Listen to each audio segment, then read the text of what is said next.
Ipakilala ko sa inyo si Dato Ibrahim Isaron. Matagal siya na bata pa nga siya. Na-experience na niya yung buhay ng revolusyonaryo. MNLF siya and taga-Tran, Lebak, Sultan Kudarat na naging napakalaking giyera, especially noong 1974. So, ipapakwento ko kay Datu ang naging buhay niya actually mula pagkabata. Assalamualaikum warahmatullahi wabarakatuh. So, isa-isa ko lang po ang angat yung nalalaman ko tungkol sa napagdaanan namin. Pagdaanan ko. Since na 5 years o 6 years ako, bata pa ako, nandyan na ako sa barangay na yan, barangay Datukaron. Actually, Tran before, ng Mahati, naging Datukaron. So, Tran yan noon. So, namulatan ko, nasilayan ko lahat ang mga pangyayari sa aming barangay nung bata pa ako. Nang magsimula ang magkagulo, ang Tran na yan. Nang mag-umpisa ang gulo sa 1972, 73, so, nag-umpisa ng gulo, ang barangay na yan, masaya ang barangay na yan. Pero nang magkagulo, namulatan ko lahat ang nangyayari sa amin, sa lugar na yan, sa Tran. Halos, hindi mo naman masabi na masikmura, pero napakasakit. Isipin o alalahanin, isipin mo lahat ang mga nakalipas dahil puro mga masasakit ang nangyayari. So, sa 1972 na yan, nagkaumpisa na ang gulo sa lugar namin hanggat sa nagkabarilan. More than 6 months ang tagal na gulo, pagbarilan. So, hanggat yung mga lalaki at babae, lalo na yung mga kalalakihan na nakikita ko, nasilayan ko, na kasama na doon ang tatay ko na nakipaglaban sa mga sundalo sa gobyerno, na sila po ay nakipaglaban sa gobyerno. Kaya marami akong nasilayan nakikita na gulo sa palibot ng Tran mula sa Kalamungog, Tran na yan, sa Tagisa hanggang Timpuan, at basta sa lahat ng nasasakupan ng Libak ay na nagkagulo na sa pag-umpisa ng gulo na yan. Kaya medyo masakit din ang pangyayari dahil sa pag-abot ng subang 6 na taon ay naglisan na ang mga tao dahil sa naubusan na kami ng makakain, wala nang suporta na makarating sa amin. Kaya nag-declare ang gobyerno na magsialis ang mga tao dahil bubumbahin daw ng poison ang mga tao kung hindi aalis. Kaya ang nangyari sa amin, nag-alisan na, unti-unti nag-alisan na sa barangay o sa lugar na yan ang mga tao para lang hindi masaktan yung iba. Kaya medyo maluluguran na minsan na kaya nga masakit isipin, balikan natin ang mga nangyari. Kaya dahil ma-experience natin lahat ng hindi tayo makakain ng 3 beses, hindi tayo makatulog ng maayos kasi makikita mo, maramdaman mo, marinig mo lahat ng putok, mga bomba ng eroplano, bomba ng naval, lahat maliit man na baril ay maririnig mo na sa mga araw na yan. Gabi, araw, wala ka nang marinig kundi putok ng baril. Kaya marami kaming dinanas na pangyayari sa araw na yan, sa mga panahon na yan. Kaya ako, bata pa ako, pero nasilayan ko na lahat ang mga nagaganap doon sa aming lugar. Sa aming lugar. Kaya pasasalamat ako dahil sa tagal ng panahon na medyo nakalabas ang lahat ng tao, naiwan namin ang aming lugar. Kaya yun ang the worst, ang pinakamasakit, nalisanin namin ang aming lugar. Naiwan, puro nasira ang aming mga ari-arian, naiwan mo ang mga mahalagang bagay sa lugar. Kaya yung mga namamatay na nakikita mo, lahat-lahat ay makikita mo sa lugar namin. Mga hayop na mamamatay, lahat na yan ay masakit isipin o balikan tanaw ang mga nangyayari. Kaya pasalamat din kami sa kay Allah o sa ating taas na paglabas ng mga lahat ng tao, lahat ay nilisan namin ang lugar. Sa katagalan ng panahon, matagal kami nakabalik sa lugar. Hanggat ang nangyari na unti-unting nakabalik ang mga tao hanggat sa magkaroon ng barangay ng i-appoint ang Tinente del Barrio hanggat sa appointed na barangay. Ang nangyari sa amin, unti-unti nang bumabalik ang aming baryo. Unti-unti nang nakipagsapalaran ang aming baryo sa lugar namin. Kaya pasasalamat kami sa tagal ng panahon na naibalik din. Unti-unting bumabalik ang kapayapaan sa aming lugar. Kaya pasasalamat din kami na dahil sa mga nangyari ay unti-unti na namin magkakalimutan o mayali sa aming isip para matanong namin muli ang magagandang alaala sa aming pamilya. Kaya hindi ko na lang papayin ang aking masabi. Ang importante ang mga pangyayaring nagaganap sa aming lugar ay mahirap din kalimutan dahil sa mga masasakit o hindi magandang naranasan ang nangyari sa aming lugar.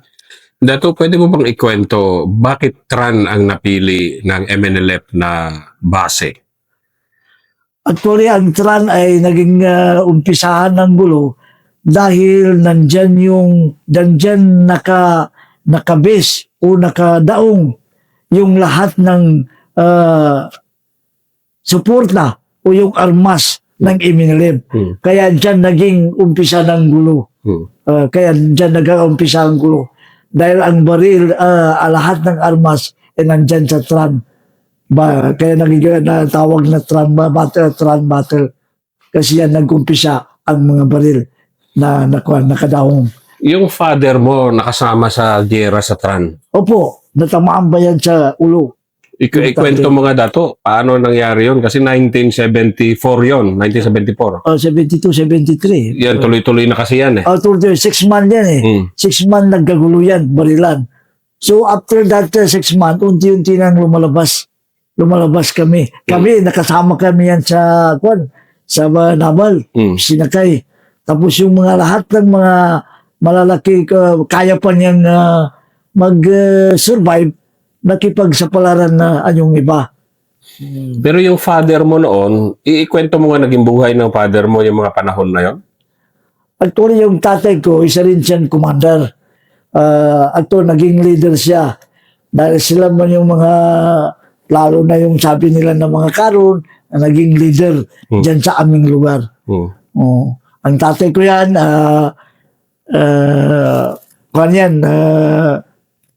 LLB, graduate. Hindi yan nakaboard. Ang tatay ko. Bakit siya naging mujahid? Actually, kaming mga Muslim, dyan na kami namulat, lalo na matawag tayong Muslim, kaya tayo, lalo na yung MNLF, nandyan din kami, kung magasakwan na nag-umpisa. kasi bata ka pa nung mangyari yung trans. So, for the information ng everyone, dito rin lumaban si Senator Hunasan. Oo, dyan din natamaan. Dyan. Tinamaan si Unasan sa bandang Kalamungog. Oh. Kaya ikwento mo nga yung mga naririnig mo. Bata ka pa naman nun dato, pero yung mga naririnig at pinapasa-pasa sa iyo na kwento. Oh, yun na nga, si Senator Hunasan, dyan din daw siya tinamaan. Kaya tinamaan daw sa Bindio, sa bandang Nakwan. Kaya nga, kung ikuan natin lahat yung mga pangyayari, lahat ng lugar, barangay na yan, ay napag-umpisahan ng gulo. No. Kung baga sa kwan, maraming pangyayari na puro masasakitin na pangyayari. Grabe Sige ang nga. labanan. Yung grabe nga na labanan dato, bata ka pa nun, pero anong maalala mo nung panahon na grabe yung labanan? Diyan na sa sakop ng tran na yan. Kasi napalibutan na yan eh. Napalibutan na yung tran hanggang sa Tagisa, Barilan, Kalamungog. Diyan sa bandang Kalamungog, diyan na tinamaan si Unasan. Sa bandang Kalamungog. Na noon, yung father mo, nung kasalukuyan yung bakbakan na yon, talagang ano rin siya, isa rin siya talaga sa mga nakipaglaban. Opo. Isa rin siya nakipaglaban. Okay, commander siya. Siya ang leader doon. Kasama siya isa siya sa mga leader. Ikwento mo nga yung mga kwento niya sa'yo nung, ano ka naman, medyo mulat ka na noon. Ilang taon ka noon? 5 to 6 years old. Kahit pa paano, may malay ka na noon. Okay, nakikita ko rin yung gabi. Makikita ko yung paghulog ng mga aeroplano. Jet ng, searchlight, ay kung yan. Ilum. Makikita yung gabi. Kasi gumagawa kami yan ng paksol. Yung nagkakukay sa lupa. Para lang doon magtago. Yan ang ginagawa namin. Bawat may paksol na yan. Para pagtaguan, para kami mga daga na sa lupa. Para kayong daga na ano. Pero yung mga mother mo noon, mga kapatid mo, nandyan din o nagbakwit? Actually, panahon na yun, dalawa lang kami sa kapatid ko na babae. Nandyan kami. Kasama kami. Ang hirap nun. Ang masyadong para sa isang bata. Kaya nga, medyo mahirap din ang sitwasyon. So, wala tayong magawa kaya nandyan naman nangyari naman, nandyan na yan. Kaya, pasalamat kami sa na nangyari pa na nagkuhan sila nang hindi na makaya lusubin ng dran, nagkuhan ng gobyerno na lahat ng sibilyan maglabas. Kasama na ko dun sa sibilyan na naglabas. Yun yung sinakay kayo sa barko? Barko. Sinakay kami sa barko.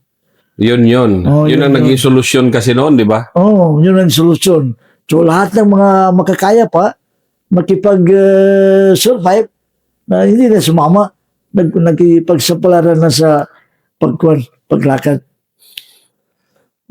Pagkatapos ng tran kasi, ang labanan na mabigat na sa Cotabato, dito na eh. Sa Cotabato na. Yung father mo, sumama pa sa Cotabato, hindi na?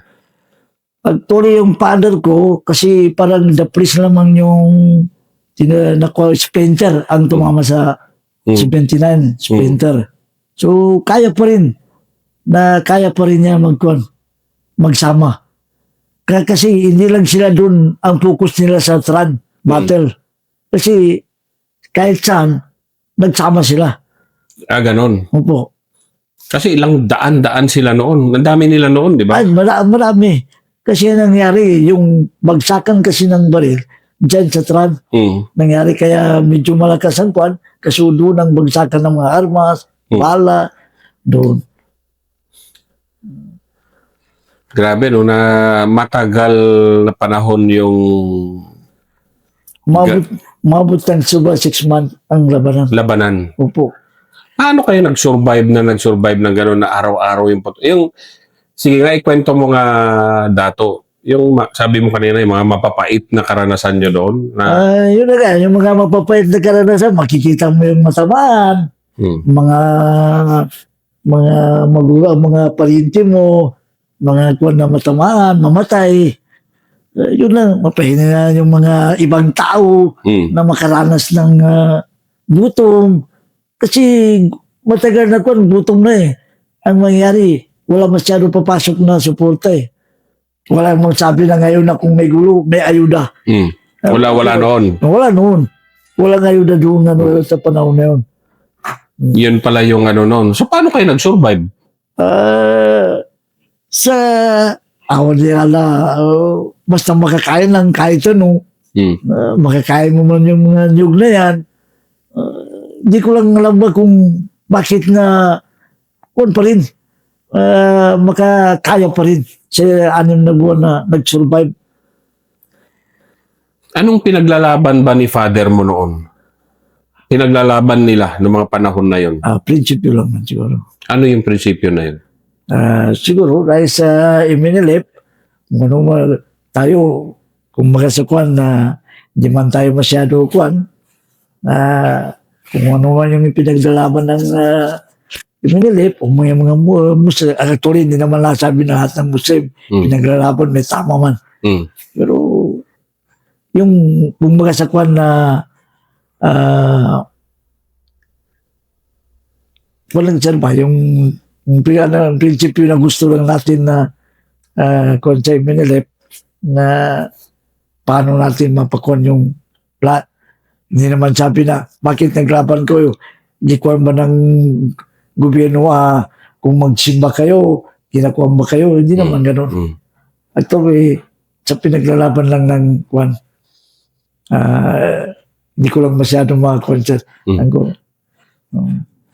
Pero vice chairman ka ngayon. Opo, vice chairman ng Biwag State. So active ka pa sa MNLF. Opo. Bakit mo pinagpapatuloy yung pagiging MNLF, Dato? Actually, mahirap naman i-alis natin kahit nandyan pa rin tayo sa kwan, kaya nandyan na tayo. Hindi ibig sabihin nandyan tayo, parang lumalabang pa rin sa kanunong kwan. Mahirap yung grupo mo, kahit na nandito tayo sa gobyerno, kagrupo pa rin yan, kung magkasakwan. Hindi na ngayon lumalaban ng barilan. Political na ang kwan. Lumalaban ngayon. Hindi na barilan, kundi political kwan, struggle na ang kwan namin. Parang gano'n. Hindi na, iiwanan na yung baril. Yung politika ang kumbaga sa kwan, inarap namin. Parang gano'n. Na na yun, Dato, 52 years ago na yung magmula nung mangyari yung kwan di ba, yung Opo. na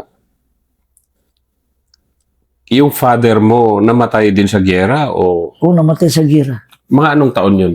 1982. 82. Paano siya namatay? Anong encounter? Encounter sa Palimbang. Nang maoperasyonan sila, dalawa sila magkasabay sa kapatid niya. Si Dato Ali, Kagi Ali, Karon. Na-encuentro. So, pero siya, sundalo. Opo. Sa'yo, yung buhay ng father mo, hindi ba nasayang na namatay siya sa pakipaglaban? Actually, isipin natin, masayang din. Pero wala tayong magkuhan, kaya nandyan na yan. Trabaho, kumaga sa sundalo, trabaho nila yan. Sa atin, trabaho, wala man tayong sawot, wala tayong kuhan. Pero, prinsipyo lang ang ginagawa nila. Pinili nila yon. Pinili nila yon. At pinili mo rin ngayon yung ginagawa. Pero mas kalmado na lang ngayon yung kwanyo. Hindi na puro armas. Hindi na puro armas. Kaya yun ang sabi na political struggle na ang inarap na natin. Kaya gusto natin matahimik din tayo, mapayapa. Pero nung ginahanap din natin na paano rin mabuhay ng maayos yung pamilya natin. Kaya hindi na yung baril, isang tabi na yan. Dito na tayo sa tahimik na buhay. Paano makahaw ng ating pamilya? Pero bumabalik-balik pa rin talaga ang sa'yo, ang tran, yung nangyari nung bata ka. Actually, hindi man mali sa isip natin ang pangyayari. Pero ang gusto natin, mabaliktad na yun. Kung may mga pangit na tayo, pangit na alala, gusto natin na Nadadaanan na natin yun. Oo. Yung paghirap, yung mapait na pangyayari. Hmm. Gusto natin na, yung mga anak natin, pamilya natin, hindi na maranasan yung mga ganong pangyayari. Hmm. Gusto na natin ng tahimik. Kaya yung mga anak ko, makatapos mag-aaral. Hmm. Parang ganon. Kapayapaan na talaga. Kapayapaan ang gusto natin. And sana yung tran hindi na mabalikan ng gulo ulit. Okay, dumaan na tayo sa kung ano yung mapait na gusto na natin yung matahimik na buhay. Kaya kung prinsipyo, minsan yung prinsipyo natin Hmm. na hindi tama, parang ang importante, ang gobyerno, yung minilip, nandyan naman, Hmm. pag-ayos naman, pasalamat tayo. Lahat ng iminilip, mapatahimik. Dahil sa programa ng gobyerno. Pasalamat ka naman ngayon na bumalik ka na ulit nakikipagtalungan sa gobyerno na siyempre dati nyo kinakalaban. Ngayon, talagang ano na. Pasalamat tayo ngayon kay kumbaga sa matahimik na tayo dahil sa programa ng gobyerno, nakipagtulungan sa atin. Ngayon, pasalamat ako. Malaking pasalamat. Hindi makatapos yung mga anak ko kung ibig sabihin na ang atupagin natin yung bari pa rin ng bitbitin natin. Parang ganun lang. Yan ang malaking pasalamat ko. Ngayon, natahimik, makatapos yung mga anak ko. Maraming salamat, Dato. Walang ano.